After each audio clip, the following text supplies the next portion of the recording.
Mr. Deputy President, it is my pleasure to welcome all of you to this morning meeting, the 12th National County Governments Coordinating Summit.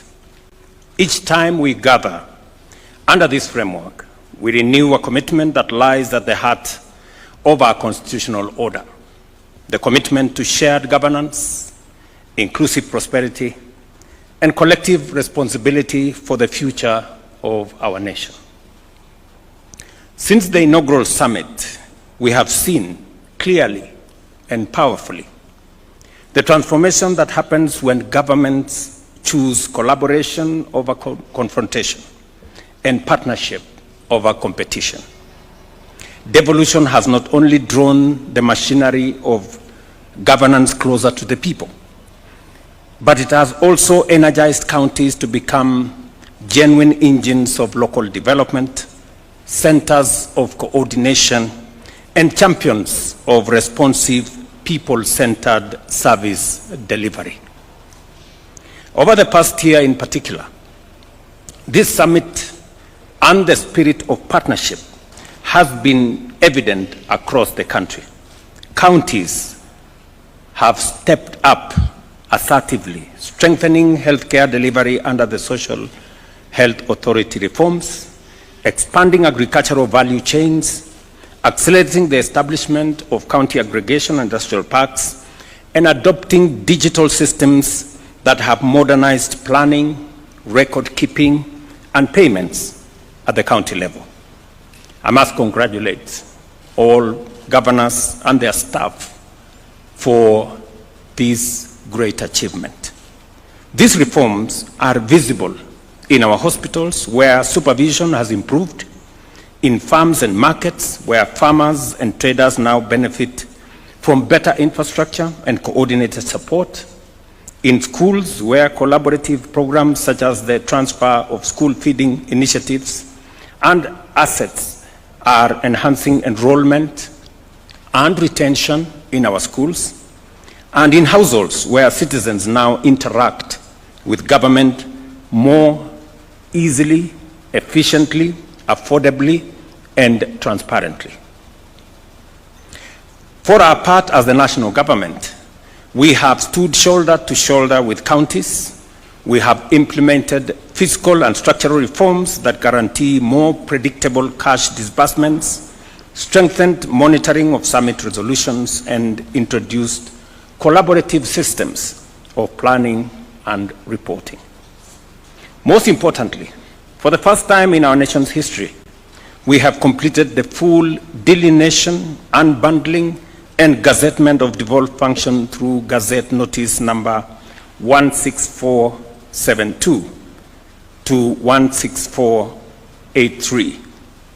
This long-awaited clarification of roles, pending for nearly 12 years, finally removes historical ambiguities, duplication, and institutional tensions that slowed service delivery and generated conflict over responsibility. While significant progress has been achieved, I am aware that some functional areas remain unresolved or contested.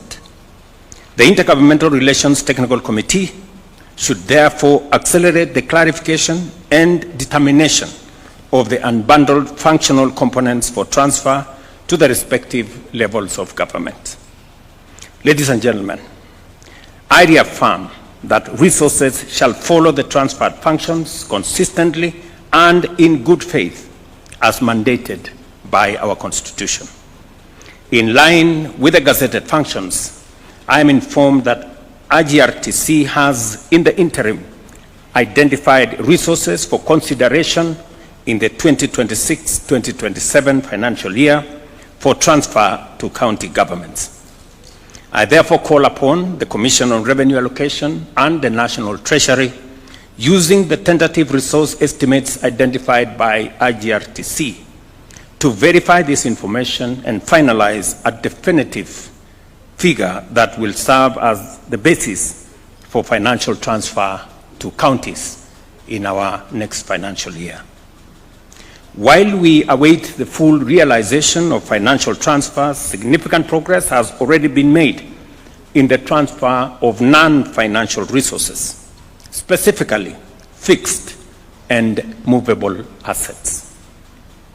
IGRDC has gazetted the transfer of more than 46,000 parcels of land and 8,062 housing units to county governments through Gazette Notice number 171 of 11th August 2025 and number 188 of 5th September 2025.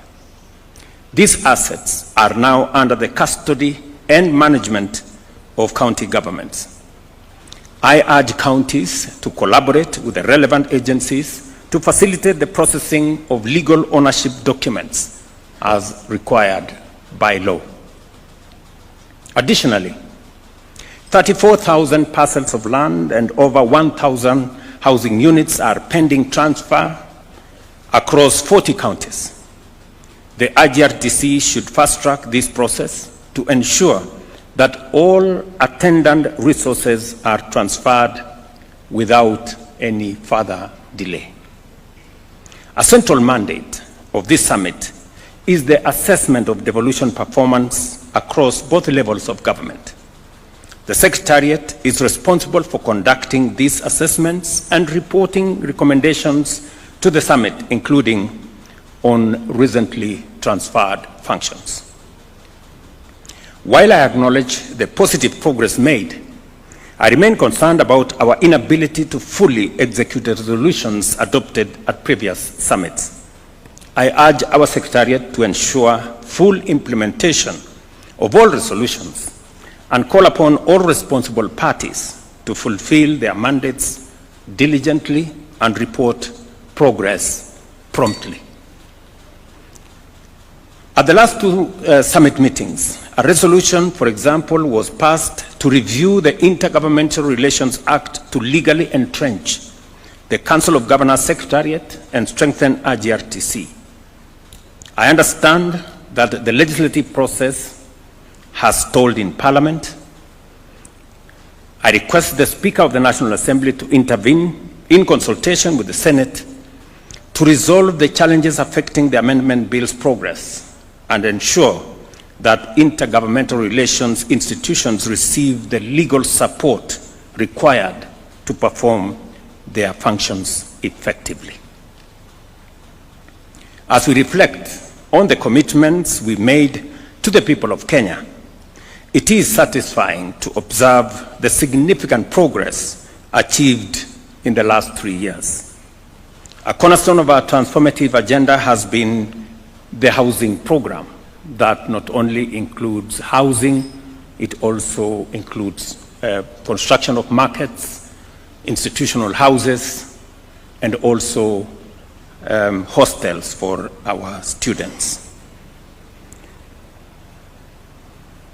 A top priority of our administration's agenda aimed at restoring dignity, fostering community development, and enhancing long-term economic stability for families who have long desired to either own a home or operate a business in a decent place, or for our students to live in dignified dwellings.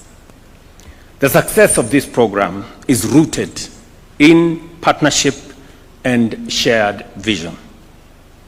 I extend my sincere appreciation to all the 47 county governments for their collaboration and support in making this national dream a reality. I know I have talked with many governors at a very personal level on some of the issues that have come up, and we have always found a way to resolve those issues, to agree on how to facilitate the process. And your contributions from land allocation and streamlined approval to logistical facilitation have been instrumental in accelerating progress across all our counties. This level of cooperation demonstrates the power of unity, proving that when we work together, even the most ambitious goals are attainable.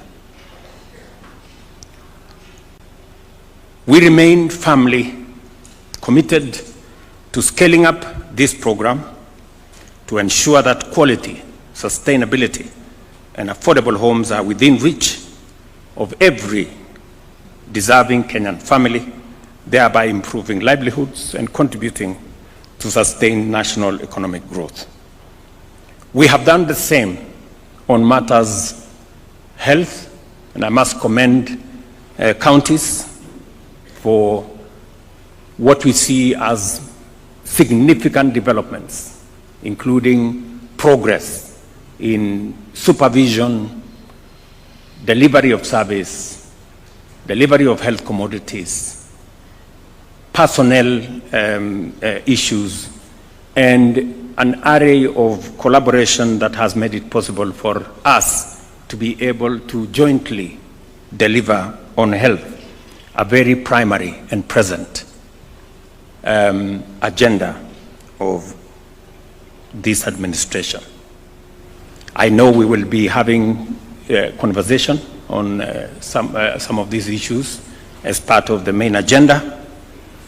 And maybe I should also take this opportunity to assure all of us that we have managed to structure a relationship that is going to support our health delivery outcomes with the government of the United States.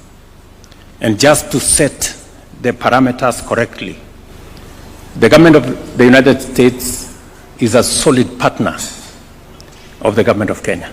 It is not a relationship that began recently. It is a relationship that has been built over time, a relationship that has been of mutual benefit to both the people of Kenya and the people of the United States.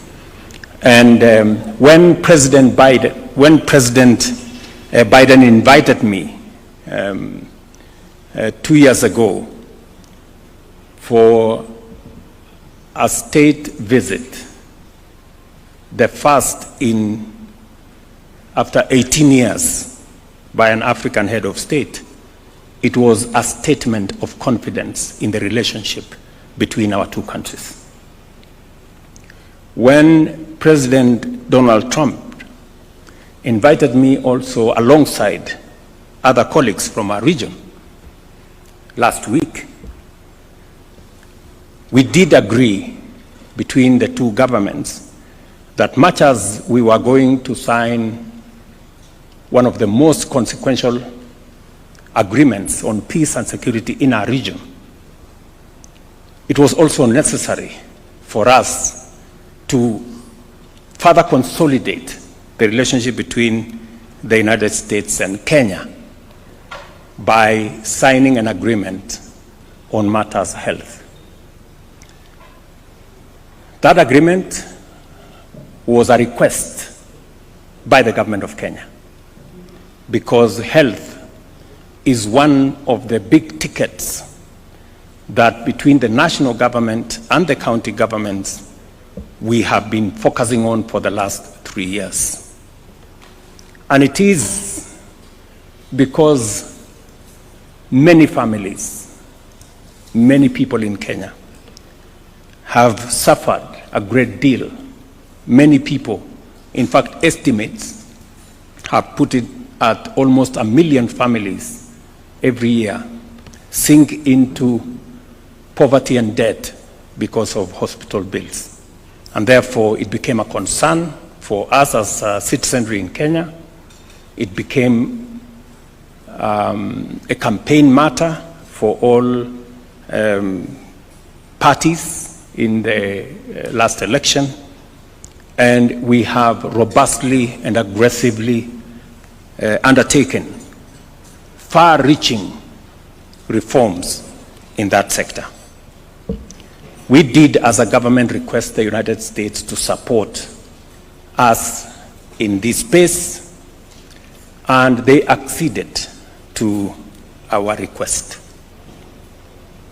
And when I got the invitation, I did propose that maybe that was a good occasion to sign off on the agreement that we were discussing.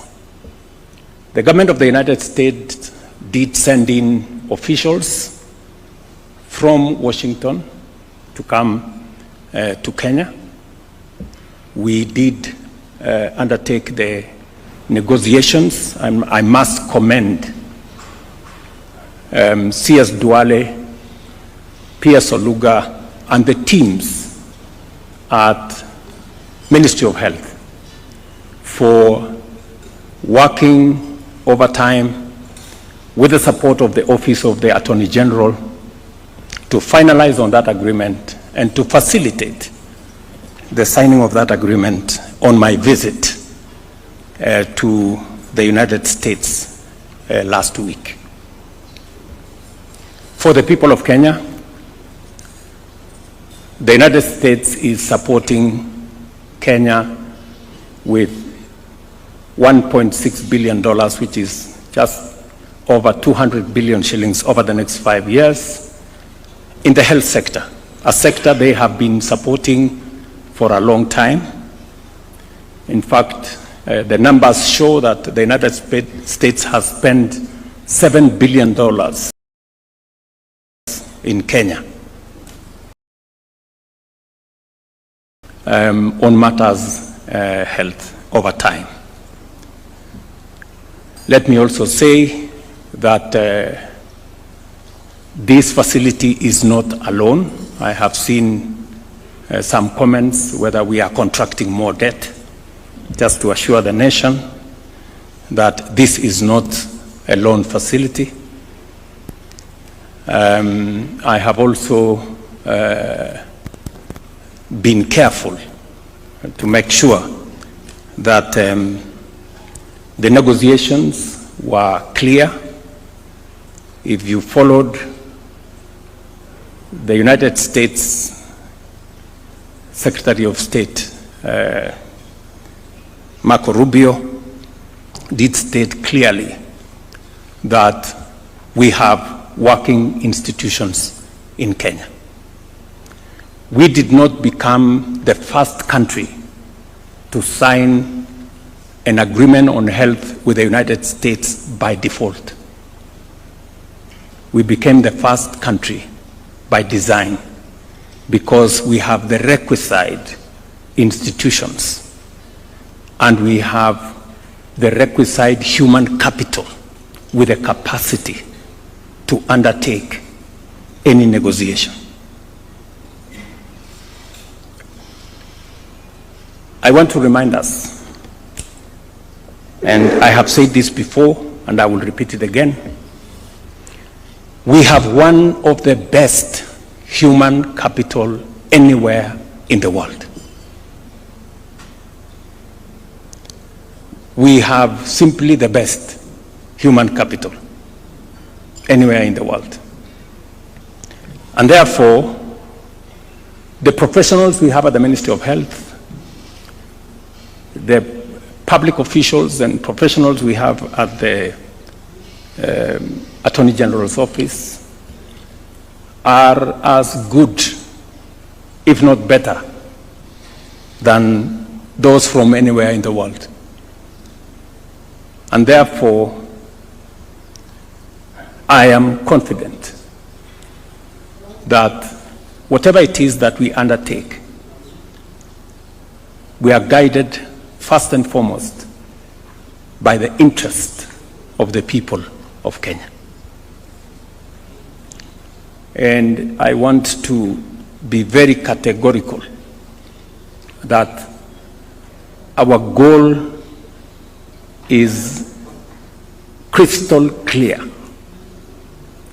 Our focus is razor sharp, if not laser sharp. And our resolve and determination is that of steel on making sure that in every undertaking, we not only centralize the interests of the people of Kenya, but we pursue what is good for our nation.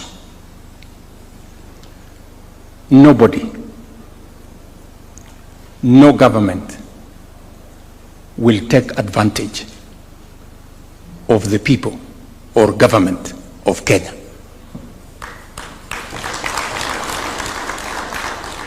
Let me repeat that again. Nobody and no government will take advantage of the people of Kenya as long as I am president, because I am clear what we want, I am clear where we must go, and therefore there is no equivocation of whatever that the agreement we signed can undermine the interests of the people of Kenya, including matters to do with our health data. The Office of the Attorney General, and she's here, went through the agreement with a tooth comb to make sure that when it comes to matters data, the law that prevails on data that belongs to the people of Kenya is the Kenyan law. That is with clarity. And I also want to assure us that knowing the United States, not just as a friend of Kenya, but as a viciously democratic nation, they will not allow their officials to take advantage of us or any other country.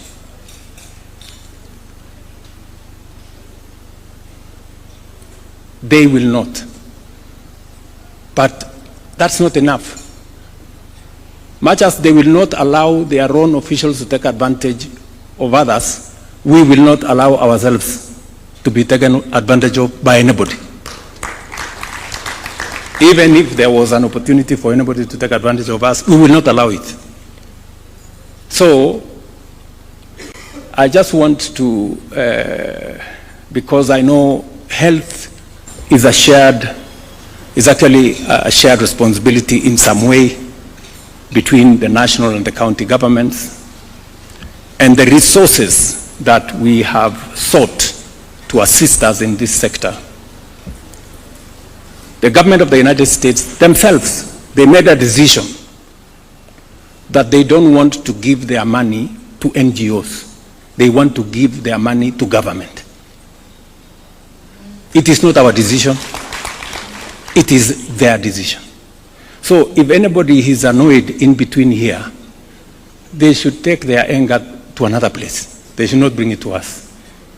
You know, I know there are entities that have been benefiting from these resources, you know, and as a result, they are sponsoring all manner of stories around.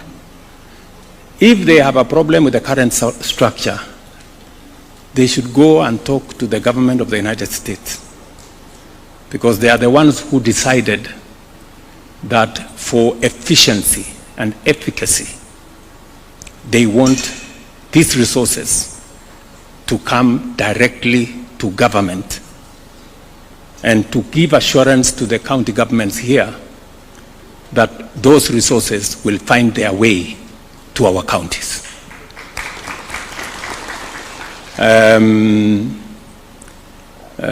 It is not me who said, it is the government of the United States that they did not want to continue funding the NGO industry. It is them who said. So, tafadhalini, please. Kama kuna mtu amekasirika kwa sababu, you know, walikuwa wanatengeneza pesa, sijui wako na maofisi kubwa kubwa, naendesha gari kubwa.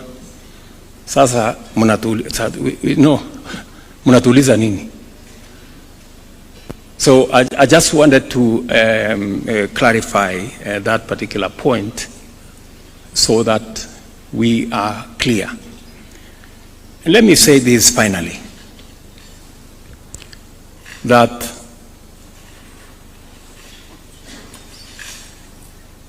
we have the capacity, to do the things and to protect the interest of our nation. This agreement, when officials from the US flew in, they spent time with our officials, very professional people, and they were amazed at the capacity that Kenya has. Some of the things that we do using our own public officials, others look for consultants to help them do it. We don't need consultants because we have a human capital that has the capacity to do this. I wish we could believe in ourselves more than we are doing. I mean, for anybody to believe that we can be shortchanged, they are actually telling us that we are not very intelligent. I mean, surely, honestly. We should believe in ourselves, good people. We have what it takes to deal with anybody. So, and I am very proud of the relationship that we have with the government of the United States. It's a solid relationship. Many would want to ask, what is their interest in our country? Every country has their own interests. We have interests as a nation. Others have theirs. Just for the record, as I said, this is a strong relations between our two governments forged over many years. Today, the United States is the largest contributor to our tourism. In fact, tourists from the United States have overtaken the traditional tourist markets. They have overtaken the UK, they have overtaken Italy.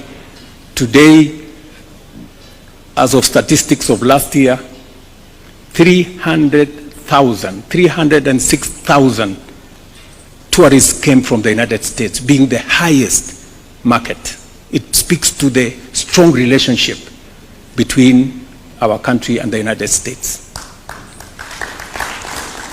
If you go to the Nairobi Securities Exchange, the largest investors in our bonds and securities and shares at the Nairobi Securities Exchange are from the United States. And so that it doesn't surprise you, we might actually be the first country to conclude a bilateral trade agreement with the United States. Again. Forget about what we have already done on health. We might be the first ones to also complete our bilateral trade agreement with the US. When I was there, I did meet with the US trade representative. I have sent CS Lee Kinyanjui here twice to the United States. Why? Because the United States is an important market for us. We sell close to $800 million of goods to the United States. In fact, it is among the markets that we have kind of a balanced trade. And I have the undertaking of the US government that within early January, we will be the first country to conclude a bilateral trade agreement, even as we negotiate on the AGOA issues. So, these things we are not doing is not a game of guesswork. It is not trial and error. It is intentional, it is deliberate, and it is because we are focused on what we want for our country. I just thought I should make, because I'm speaking to leaders from across the nation here, so that you can for a moment believe in yourselves. We can for a moment be positive about our country.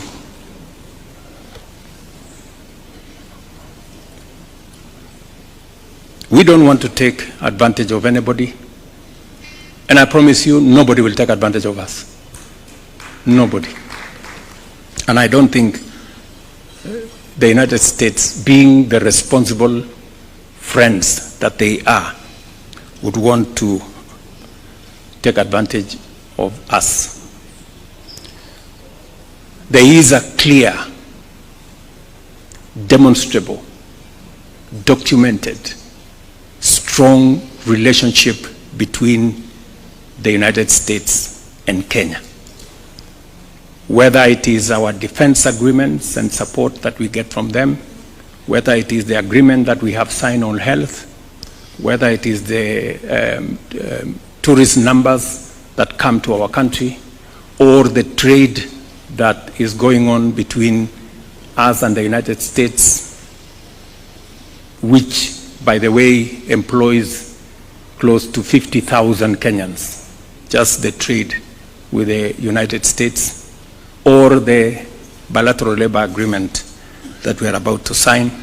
It speaks to the strong relationship between our two countries. And it is in that context that we are engaged. As I conclude, I express my very deep gratitude to all governors, cabinet secretaries, the State Department of Devolution, and the IGRTC for your dedication. Let us sustain the spirit of consultation and partnership, and let us remain focused on our shared goal, a Kenya where every county thrives and every Kenyan feels seen, heard, and served as we deliver on the promise of devolution. I thank you.